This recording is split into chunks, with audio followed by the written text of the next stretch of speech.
Good morning. তো ঠাণ্ডা বহুত আৰু এতিয়া আমি যাম মেজি পোৱাত। Hello' everyone, welcome back to my channel. আছোঁ ঘৰতে, বিহুৰ বতৰ। তো ৰাতিপুৱাই উঠিলোঁ আজি সোনকাল, বহুত ঠাণ্ডা আছে। তো এতিয়া আমি মেজি পুৱাবলৈ যাম আমাৰ গাঁৱৰ ওচৰতে থকা বিষ্ণু মন্দিৰলৈ। তো সেই প্ৰাংগণৰ পৰা আপোনালোকক দেখাই দিম বিহুৰ মেজিৰ। চাওকচোন, ৰাতিপুৱাই মায়ে মই নুঠাওঁতে গৰুক, আমাৰ গোপালটোক গা ধুৱাই আছে।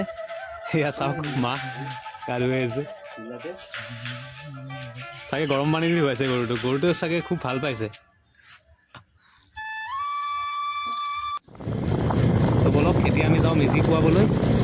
দেখিছেনে গাঁৱৰ ৰাস্তাবোৰ ইমান কুঁৱলী।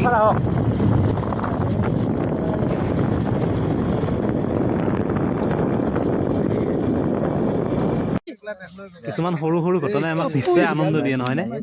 এয়া চাইল্ডহুড, আকৌ শৈশৱলৈ ঘূৰি যাবৰ মন গৈছে। কণী খেলাইছে এয়া চাওক।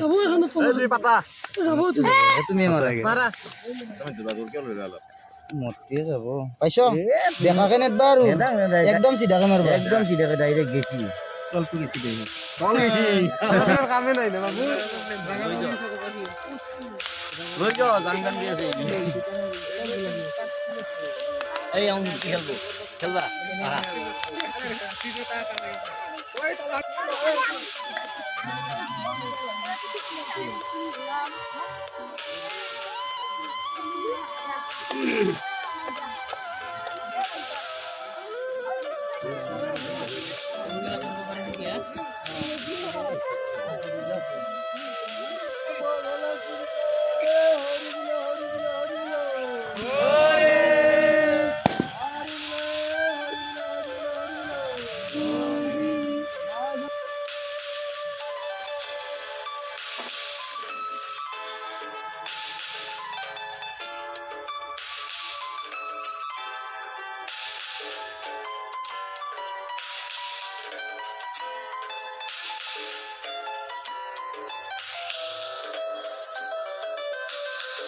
হয়, মই আছোঁ বিষ্ণু মন্দিৰ প্ৰাংগণত আৰু মেজিৰ গুৰৰ পৰা আপোনালোক সকলোকে জনালোঁ ভোগালী বিহুৰ বহুত বহুত শুভেচ্ছা আৰু শুভকামনা। সকলোৰে মংগল হওক, সুখ শান্তিৰে ভৰি পৰক আপোনালোকৰ জীৱন। ধন্যবাদ।